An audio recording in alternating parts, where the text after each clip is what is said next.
Fala pessoal, sejam bem-vindos ao nosso curso de interpretação da gasometria arterial, edição novíssima 2021, um curso 100% online para você aprender gasometria do zero, diretamente da sua casa, de forma prática, didática e ainda fazendo vários exercícios de fixação. Deixa eu, antes de me apresentar, eu me chamo Anderson Luiz, eu sou médico cardiologista, atualmente eu moro aqui no estado de São Paulo. Eu sou fundador e editor do Cardiosite, né? Você aí que fez inscrição no nosso curso, você acessou o nosso site, cardiosite.com.br. Mas eu convido você a conhecer mais lá do nosso site, né? Existem lá diversos posts, né? Artigos, vídeos, né? Falando aí da cardiologia e da medicina em geral, como a terapia intensiva, tá? Então acesse lá se você ainda não assistiu lá os nossos posts do Cardiosite, tá certo? Muito bem. E aí nosso curso de gasometria, a gente vai ter aí um livro de referência, né? E o livro de referência não poderia ser outro, senão o nosso e-book Manual de Gasometria Arterial, edição nova, 2021, né? A segunda edição do livro é um livro de nossa autoria, tá? É um livro aí que vai servir como base para o nosso curso de gasometria, tá? Esse livro é um livro 100% online que você que se inscreveu no curso de gasometria, você ganhou o acesso a este e-book. É um livro digital, protegido por direitos autorais. Você não vai poder baixar nem imprimir esse livro, mas você vai conseguir acessar esse livro de qualquer lugar, né, que tenha, claro, acesso à internet, né, e pode ser do seu smartphone, pode ser do seu tablet, né, eu sugiro o tablet porque a leitura é mais confortável, mas pode ser também aí do seu notebook, né, do seu laptop, tá? Então é um livro digital, tá certo? É um livro que você, né, e você vai ler, né, em mídias digitais, ok? Muito bem. Você que também tá aqui no nosso curso de gasometria, você ganhou também esse caderno de exercícios, né? Aí contém aí diversas gasometrias, são gasometrias reais, para que você possa realizar o seu treinamento individual. E aqui eu já deixo, né, a dica. Se não treinar, a gente não consegue fixar o conteúdo da gasometria. Por quê? Porque é um conteúdo extenso, amplo, né? E que exige treinamento, né? Que é só treinando que a gente consegue aí sedimentar o aprendizado. Então você, através desse caderno de gasometrias, você vai poder baixar, imprimir esse caderno e fazer o seu treinamento individual, tá certo? Então não deixe de treinar, porque é só treinando que a gente chega aí ao aperfeiçoamento. Muito bem, o conteúdo do nosso curso, ele é basicamente dividido em dois grandes blocos. O bloco estado de oxigenação e o bloco de equilíbrio ácido básico, e aí está o nosso diferencial, né?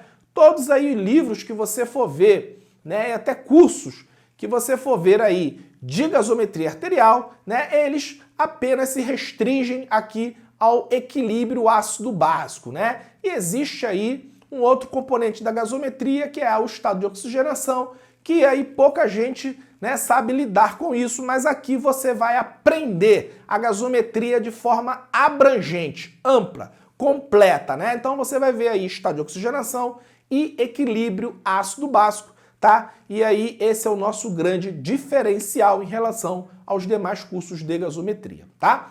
E o conteúdo do nosso curso é um conteúdo abrangente, né? Por isso que exige aí que você faça sempre o seu treinamento individual, tá? Muito bem. Então aqui a gente vai aprender a avaliar a gasometria dentro do estado de oxigenação, tá? E aí a gente vai ver a gasometria na insuficiência respiratória aguda, né? É importantíssimo isso, porque o paciente chega lá, né, na sala de emergência ou na terapia intensiva em insuficiência respiratória, a gente tem que colher uma gasometria, né, e saber interpretar essa gasometria, né, corretamente, tá certo? E aí a gente vai ver, né, depois que você aprender aí todo o estado de oxigenação da gasometria, a gente vai ver que a gasometria ela é subutilizada quando a gente fala aí de estado de oxigenação, tá? Então a gente vai aprender, né, neste curso, a calcular a FO2 para a suplementação de oxigênio através de catéter nasal. A gente vai aprender a calcular PO2 ideal para o paciente, né? Qual é a PO2 ideal para o paciente? A gente vai aprender a corrigir o aporte de oxigênio para o paciente. A gente vai definir insuficiência respiratória aguda e vamos também classificar a insuficiência respiratória e iremos aprender a identificar na gasometria o tipo de insuficiência respiratória, né? Esse tópico em especial aí é muito importante para a questão de prova, tá? Porque é na prova que a banca ela cobra aí do aluno, né, a identificação do tipo de insuficiência respiratória através da gasometria arterial, tá certo? E aí também a gente vai ver, né, que o oxigênio, ele sofre um percurso grande, né, que vai lá do alvéolo até chegar à mitocôndria, né? Então a gente vai ver a captação de oxigênio, saturação da hemoglobina, o transporte de oxigênio no sangue, o conteúdo arterial de oxigênio no sangue, oferta e consumo, né? A gente vai aprender a calcular aí oferta e consumo de oxigênio. A gente vai ver aí como que o oxigênio é liberado para os tecidos. A gente vai entender os desvios da curva de dissociação da oxihemoglobina, né? E com isso a gente vai entender aí o parâmetro P50. O parâmetro P50 está lá na gasometria, né? Nos aparelhos mais modernos. A gente tem lá, né, a P50. A maioria das pessoas não sabe nem para que serve a P50, mas você vai aprender aí a identificar, né, a P50 e a interpretar o seu valor, tá certo? Muito bem, depois no outro bloco a gente vai falar, né, que é o grande bloco de equilíbrio ácido-básico, a gente vai conceituar ácidos, bases, você vai entender o que é pH, veremos aí os sistemas tampões do organismo, a relação PCO2 e bicarbonato, né, essa relação a gente vai ver que está, né, ligada ao pH. A gente vai aprender aí a utilizar uma sequência de interpretação do equilíbrio ácido-básico, tá? Essa sequência ela vai ser repetida nos exercícios, a gente vai repetir muito para que você aprenda aí a olhar a gasometria, né, numa sequência correta para interpretar o seu equilíbrio ácido-básico, tá certo? A gente vai entender aí os mecanismos de descompensação e compensação do equilíbrio ácido-básico, tá? A gente vai ver os distúrbios ácido-básico mistos e também a gente vai aprender a identificar o distúrbio ácido-básico primário e calcular a resposta compensatória. Né? Outra coisa que a gente vai fazer dentro do equilíbrio ácido-básico é identificar o distúrbio, né? Se ele é agudo ou se ele é crônico, né? A gente vai olhar lá a gasometria e vai dizer se o distúrbio é agudo ou não, esse distúrbio aqui é crônico. A gente vai ver o conceito importantíssimo de anion gap, né? A gente vai aprender a corrigir o anion gap pela albuminemia, ou seja, pela concentração de albumina no sangue. A gente vai ver as principais causas de acidoses metabólicas, como identificar os distúrbios metabólicos ocultos, né? É aquele distúrbio metabólico que está escondido na gasometria, mas você vai aprender a identificar esse distúrbio oculto. E a gente também vai ver aí os distúrbios ácido-básico triplos, né? Às vezes a gente tem lá uma acidose respiratória, uma acidose metabólica com anion gap aumentado e uma alcalose metabólica, que é um distúrbio metabólico oculto. Então a gente pode ter sim distúrbios triplos, ok? Muito bem, então vamos começar falando sobre estado de oxigenação, tá? A gente vai começar bem do básico e aí a gente vai, né, à medida que a aula for avançando, a gente vai aumentando aí um pouco a complexidade do assunto, tá? Então vamos começar aí falando desse grande bloco de estado de oxigenação, tá? E aí a pergunta que a gente faz logo de início, o objetivo final do organismo é prover oxigênio para quem? É prover oxigênio para o sangue ou prover oxigênio para a mitocôndria, né? A verdade é que o organismo, ele quer saber do oxigênio aqui, dentro dessa organela intracelular, que é a mitocôndria. A mitocôndria é a usina de energia da célula. Então é aqui, né, que são produzidos os ATPs, que são produzidos, né, todos os ATPs, ou pelo menos a maior parte, né, a grande parte dos ATPs são produzidos aqui dentro da mitocôndria, tá certo? Então o importante é isso aqui. Claro que o oxigênio lá no capilar alveolar até chegar na mitocôndria, né, leva um percurso aí imenso e a gente vai também estudar esse percurso do O2, né, do alvéolo até a mitocôndria. Então aqui, né, o objetivo final é o oxigênio chegar nessa organela intracelular chamada mitocôndria, né? Então aqui que o oxigênio tem que chegar, tá? Então na verdade existem várias fases aí da respiração celular, né? Ou seja, da produção de ATP. A primeira fase da respiração celular é essa fase aqui que é fora da mitocôndria, né? Ela é no citoplasma, ou seja, fora da mitocôndria. A glicose, ela é clivada, tá certo? E aí são produzidos 4 ATPs. Como são utilizados 2 ATPs, né, para que seja realizada a glicólise, então a gente tem um saldo positivo de 2 ATPs, né? 4 são produzidos, mas 2 são usados, então a gente tem um saldo de 2 ATPs. Então nessa primeira fase aqui, né, que fica no citoplasma, a gente tem um saldo positivo de 2 ATPs. Já aqui dentro da mitocôndria, perceba que aqui, né, o oxigênio já está aqui dentro, né? Então dentro da mitocôndria, aqui são produzidos 34 ATPs, ou seja, são produzidos 17 vezes mais ATPs na mitocôndria do que no citoplasma. Por isso que a gente diz que a mitocôndria é a usina de energia da célula, porque a maior parte da energia é produzida dentro da mitocôndria. Mas tem um detalhe aqui que eu quero já dar adiantar aqui, dar um peteleco aqui, adiantar para você.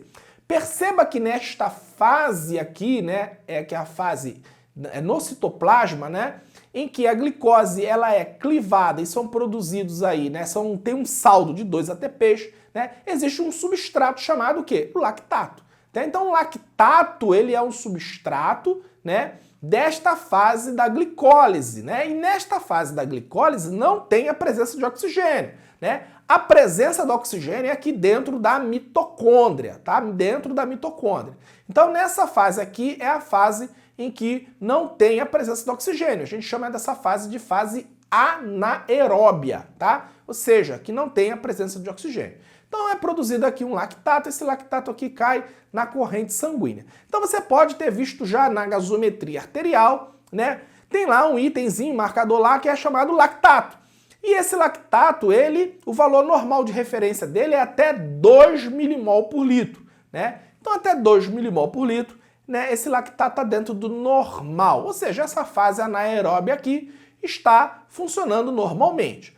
Acontece, né, que se houver uma hipoperfusão tecidual, ou seja, começa a chegar menos oxigênio à célula, né, a célula ela precisa manter a produção de ATP, né? E se a mitocôndria ela está reduzindo a produção de ATP, porque reduziu a presença de oxigênio na célula, né?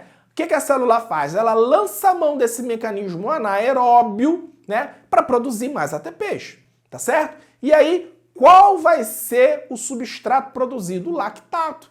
Então ele vai produzir ATPs, né, por essa fase anaeróbia, e aí a gente vai ter o aumento do lactato, tá? Então a hiperlactatemia, ela é um marcador indireto da hipoperfusão tecidual, tá certo? Então a hiperlactatemia é um marcador indireto da hipoperfusão tecidual. Está chegando pouco oxigênio aqui, ou seja, hipoperfusão, pouco oxigênio na célula, né? Aumenta essa fase anaeróbia aqui e aí aumenta a produção de lactato e hiperlactatemia, tá certo? Então por isso que naqueles pacientes, né, com sepsis, choque séptico, né? Ou seja, que o oxigênio ele não chega adequadamente aqui por conta da hipoperfusão, a gente tem um aumento do lactato. Muito bem. Quando se vai analisar a gasometria, né, pelo estado de oxigenação, geralmente, né, as pessoas olham PO2 e SO2. Pode dar gasometria aí para qualquer colega seu, né, que trabalha aí urgência, emergência e terapia intensiva, e diz para ele, olha, o estado de oxigenação desse paciente está adequado ou não. Ele vai olhar PO2 e SO2, né? Embora, né, eles sejam importantes, PO2 e SO2, né, mas eles só refletem a capacidade de captação do oxigênio, que é a PO2, e a capacidade de saturação da hemoglobina, que é a SO2, tá bom? Então, PO2 e SO2, né, esses dois parâmetros refletem apenas a capacidade de captação do oxigênio e a capacidade de saturação da hemoglobina. Somente isso. Então, PO2 e SO2, por si só, são incapazes de determinarem o correto aporte de oxigênio às mitocôndrias, tá? Então, eu vou repetir aqui. PO2 e SO2 são incapazes por si só de determinarem como está o aporte de oxigênio às mitocôndrias, né? A gente vai ver que a gente precisa olhar outros parâmetros para a gente saber se o aporte de O2 às mitocôndrias está adequado ou não, ok? Muito bem, vamos falar agora da gasometria arterial na insuficiência respiratória aguda. Esse tema, insuficiência respiratória aguda, né, ele foi dividido aí em duas partes. Nesta videoaula nós veremos a parte 1 desse assunto, na videoaula seguinte nós veremos aí a parte 2. Vamos começar falando um pouco de suplementação de oxigênio. Como é que a gente faz suplementação de O2, né, para os nossos pacientes? Existem algumas formas que a gente pode suplementar oxigênio. Uma delas é através dessa máscara facial aqui, né, chamada máscara de Venturi. Perceba que essa máscara ela tem várias válvulas, né, de cores diferentes que são encaixadas aqui. Cada válvula dessa fornece uma FO2 específica, né, e deve ser colocado aí também um fluxo específico. Então, perceba que aqui, por exemplo, a válvula azul, né, ela fornece uma FO2 de 24% e tem que ser colocado aí um fluxo lá no fluxômetro de O2 de 4 litros por minuto, tá? E enquanto que a laranja fornece, né, uma FO2 de 50% e tem que ser colocado, né, um fluxo de 12 litros por minuto, tá certo? Então, cada cor dessa aqui fornece uma fração inspirada de oxigênio específica e tem que, né, funcionar aí sob um fluxo específico, tá? E você não precisa memorizar essas cores, né, e esses percentuais de fração inspirada de oxigênio. Por quê? Porque na própria válvula, se você pegar essa válvulazinha e olhar, você vai ver que ali está escrito a FO2 que essa válvula fornece e também qual o fluxo que tem que ser colocado no fluxômetro para gerar aquela FO2. Então você não precisa memorizar. Mas geralmente essas cores aí, elas são padrão, tá? Então a gente tem aqui, né, o azul 24%, o amarelo 28%, o branco 31%, o verde 35%, o vermelho 40% e o laranja 50%. Né? É mais ou menos padronizado, mas aí você não precisa memorizar nada disso, é só olhar daqui nessa válvulazinha que você vai ver tanto a FO2 que ela fornece, quanto o fluxo que deve ser colocado. E a máscara de Venturi ela é muito interessante naqueles pacientes, né, que se apresentam dispneicos e que têm uma respiração predominantemente bucal ou oral, né? Então aquele paciente dispneico que respira pela boca, porque nesse caso não adianta colocar catéter, né, ou cânula nasal no paciente, porque a cânula nasal está fornecendo O2 para a narina e o paciente tem um fluxo o quê? Oral. Para isso a gente tem que colocar uma máscara facial e a máscara de Venturi é uma máscara, né, que pega tanto a narina quanto a boca. Então é bem interessante, né, a gente colocar a máscara de Venturi nesses pacientes que têm a respiração aí predominantemente oral. Outra forma da gente suplementar oxigênio, né, é através da máscara não reinalante com reservatório de oxigênio, tá certo? Ultimamente aí a gente tem utilizado muito essa máscara aí nos pacientes com Covid. Por quê? Porque ela fornece uma fração inspirada de oxigênio que pode chegar até 100%, né? Então a gente viu que a máscara de Venturi vai até no máximo 50%. Na máscara não reinalante com reservatório de oxigênio, a gente consegue chegar até 100%, né, de fração inspirada de oxigênio, tá? Então, essa máscara aqui, ela tem um reservatório, né, que concentra o oxigênio aqui, e a máscara, ela tem uma válvula inspiratória e uma válvula expiratória. Essa válvula expiratória permite, né, que o CO2 seja exalado para o ambiente, né, e isso faz com que o paciente não reinale aquele CO2. Por isso que ela é chamada de máscara não reinalante com reservatório de oxigênio, tá? Já a cânula, né, ou catéter nasal, ela é um tipo de oxigenoterapia em que a gente vai utilizar naquele paciente, né, que não tem respiração bucal, né, aquele paciente que está necessitando de suplementação de oxigênio, mas ele tem aí a respiração nasal, tá? Então a gente pode utilizar aí a cânula nasal ou catéter de oxigênio, também chamado de catéter de oxigênio, tá? E aí a gente regula aqui a questão, né, do oxigênio através desse fluxômetro, né? Girando essa válvula aqui, essa bolinha aqui, ela sobe, marcando, né, se o paciente está recebendo 1 litro por minuto, 2 litros, 3 litros, 4 litros e assim sucessivamente. Então, ela é regulada através dessa válvula aqui. Mas como saber, né, quanto o paciente está recebendo em termos de fração inspirada de oxigênio? Quando o paciente está lá com a máscara de Venturi, né, eu olho lá o dispositivo lá que o paciente está, né, a válvulazinha, e vejo lá a fração inspirada de oxigênio que esse paciente está recebendo. Quando o paciente está com aquela máscara não reinalante com reservatório de oxigênio, eu sei que aquele paciente ali está recebendo ali 100%, né, de fração inspirada de oxigênio. E na cânula nasal, como a gente vai saber quanto que o paciente está recebendo de fração inspirada de oxigênio? Bem, para isso é necessário fazer aí um cálculo muito simples, né? Você vai pegar o fluxo que esse paciente vai estar lá, né, aqui no fluxômetro, ou seja, 1 litro, 2 litros, 3 litros por minuto, vai pegar esse fluxo, multiplicar por 4 e somar mais 20. Então, por exemplo, se o paciente está lá, né, ventilando, né, com catéter nasal a 2 litros por minuto, a FO2 dele vai ser dada por 2 vezes 4 mais 20, que vai dar 28, né? Se no caso ele tiver aqui com 5 litros por minuto, a gente vai calcular a FO2 dele, né, fazendo 5 vezes 4 mais 20, né, que vai dar aqui 40% de FO2. É claro que isso aí é mais ou menos aproximado, né, mais ou menos aproximado. Então é sempre assim, pega-se ali o fluxo que está no fluxômetro, multiplica por 4, soma mais 20, que a gente vai ter aí uma noção aí de mais ou menos quanto que de FO2, né, vai estar sendo administrado no paciente sob catéter nasal.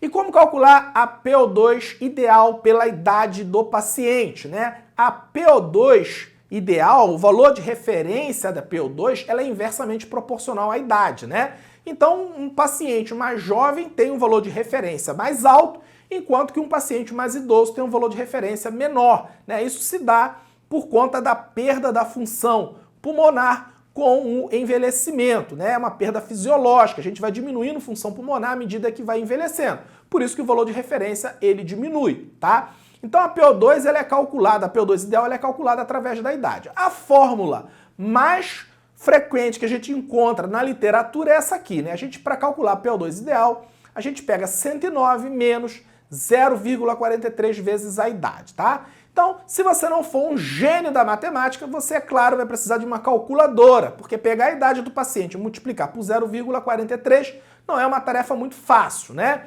Mas, se você quer uma fórmula mais prática, então eu trouxe aqui essa fórmula que, a meu ver, é muito mais prática que a fórmula anterior, porque dá para você fazer de cabeça, né? A fórmula é o seguinte, né? É 100 menos 1/3 da idade. Então você calcula 1/3 da idade do paciente, né? E subtrai 100 menos 1/3 da idade, que a gente vai chegar aí, né, a PO2 ideal para a idade do paciente. É claro que toda vez que a gente encontrar uma PO2 ideal pela idade do paciente, a gente deve aplicar um desvio padrão, né?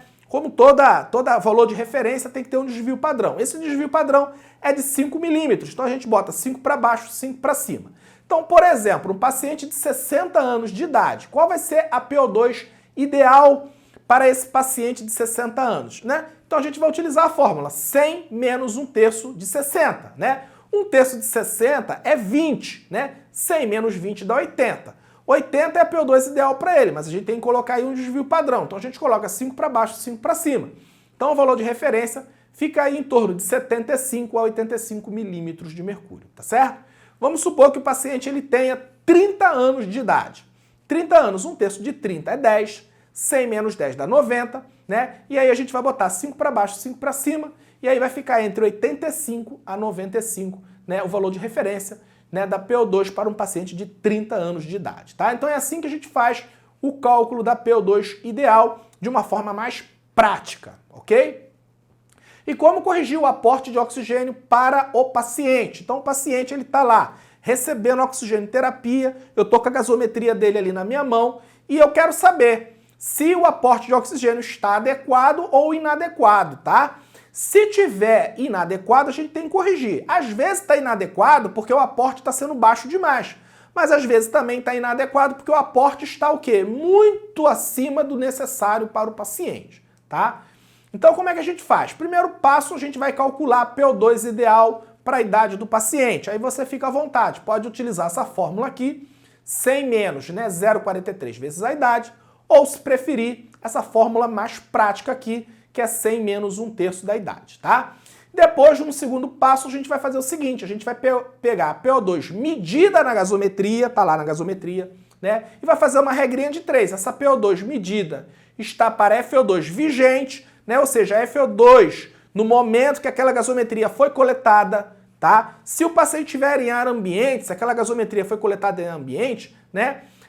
A FO2 vigente é 21%. Por quê? Porque a FO2 em ar ambiente é de 21%, tá? Se aquele paciente estiver usando uma máscara de Venturi, a gente vai olhar lá na máscara de Venturi. É quanto? É de 35%? É de 40%? É de 50%? Né? Então a gente tem que saber qual é a FO2, né, que aquela gasometria foi coletada, tá certo? E aí depois a gente vai fazer o cálculo, né, da PO2 ideal para a idade do paciente, né, através de uma dessas duas fórmulas aqui. E essa PO2 ideal vai estar para FO2 ideal, tá? FO2 que a gente quer realmente colocar para o paciente, né? Depois da gente fazer esse cálculo, é claro. E como é que a gente faz aqui? Na regrinha de 3 a gente multiplica cruzado, né? Multiplicando cruzado aqui a gente vai chegar a FO2 ideal. Nada melhor do que fazer aí um exercício, né, de um caso clínico para a gente aí treinar a correção do aporte de O2 para o paciente, tá? Então, como é que a gente vai fazer? Muito bem, vamos ver esse caso clínico aqui para vocês aí entenderem como é que a gente faz a correção do aporte de O2 para o paciente, né? O aporte necessário para o paciente. Então, vamos ver esse caso clínico. Paciente masculino, 78 anos, chega ao pronto atendimento com queixa de dispneia, tosse secretiva e febre aferida de 38,5. Ao exame, o paciente com leve desconforto ventilatório, ausculta respiratória com crepitantes finos na base pulmonar direita, uma pressão arterial de 140 por 95, uma frequência respiratória de 28, uma frequência cardíaca de 102. Então entenda bem, é um paciente idoso de 78 anos, chega com uma história de febre, tosse secretiva, está levemente dispneico, tem uma estertoração, né, fina na base pulmonar direita, né? Tá um pouco taquipneico, uma frequência respiratória de 28. Não é um quadro aí muito sugestivo de uma pneumonia bacteriana. Ok. Foi instalada aí oxigênio terapia com máscara de Venturi aqui, ó, de 40%, tá? Então provavelmente esse paciente devia estar com uma saturação baixa e aí foi instalado logo uma oxigênio terapia com uma Venturi de 40%, né? Foram coletados exames laboratoriais, coletada a gasometria arterial, então perceba que a gasometria foi coletada após a colocação da Venturi de 40% e foi solicitada uma radiografia de tórax, tá? E aí ele pede, né, de acordo com a gasometria arterial, o ajuste da oxigênio terapia, enquanto os outros exames eles ficam prontos, né? Gasometria é um exame muito rápido, né? É um exame que leva aí 1 minuto, 1 minuto e meio, depois que coloca lá no aparelho, o aparelho libera aí bem rapidamente. Então a gasometria vai chegar provavelmente mais rápido aí do que esses outros exames. E aí você vai estar de posse da gasometria e você vai ver se a oxigênio terapia, que é essa aqui, né, através da máscara de Venturi, 40%, se está sendo dada, né, além do necessário ou aquém do necessário, e aí você vai ter que fazer o ajuste, tá? Então vai depender do resultado da gasometria. E 2 destaques aí que a gente tem que ter nesse caso clínico. Primeiro, a idade do paciente. Por quê? Porque a gente tem que calcular a PO2 ideal pela idade do paciente. E outra é saber que a gasometria foi coletada, né, sob oxigênio terapia, né, na máscara de Venturi a 40%.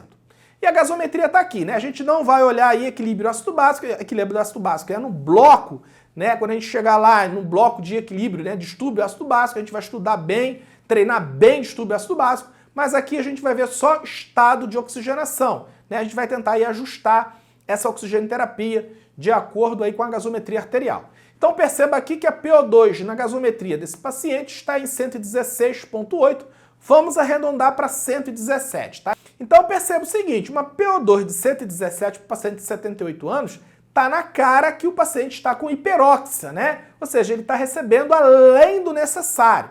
Da mesma forma que a hipóxia é deletéria, a hiperóxia também é deletéria, então a gente vai ter que ajustar essa FO2 do paciente. E como é que a gente faz para ajustar? A primeira coisa é calcular a PO2 ideal para esse paciente. E a gente já viu que a PO2 ideal, a gente vai utilizar aquela fórmula bem prática que é 100 menos 1/3 da idade. Então a gente bota aqui 100 menos 1/3 de 78, que é a idade dele. Né? 1/3 de 78 vai dar 26. 100 menos 26 vai dar 74. Então, a PO2 ideal para esse paciente é ali em torno de 74. Né? Aí a gente bota aquele desvio padrão. 5 para baixo, 5 para cima, então vai dar ali 69 a 79. Ok? Então tem que ficar ali entre 69 e 79 a PO2, né, desse paciente, e a gente viu que está em 117, ele está com hiperóxia, tá? Ok, então a gente vai fazer a regrinha de 3, né? A regrinha de 3 é o seguinte, a PO2 medida está para a FO2 vigente, a PO2 medida é essa aqui, 117. Está para a FO2 vigente, que a gente já viu que é 40%, né? Então 117 está para 40%, assim como a PO2 ideal, que a gente já calculou, está aqui, ó, 74. 74 está para a FO2 ideal, que é o que a gente quer saber, né? A gente quer saber qual é a FO2 ideal dele. Então aqui está, 117 está para 40, assim como 74 está para FO2 ideal. E aí a gente fazendo esse produto aqui, né, 74 vezes 40 dividido por 117, né, a gente multiplica cruzado, a gente vai chegar que a FO2 ideal para esse paciente é de 25%. Então o que a gente tem que fazer? A gente tem que pegar a Venturi dele e reduzir, né? Ele está com a Venturi de 40%, a gente tem que chegar ali o mais próximo de 25%, né, de Venturi que tiver, tá? Então é assim que a gente faz aí a correção do aporte de oxigênio para os pacientes, tá certo?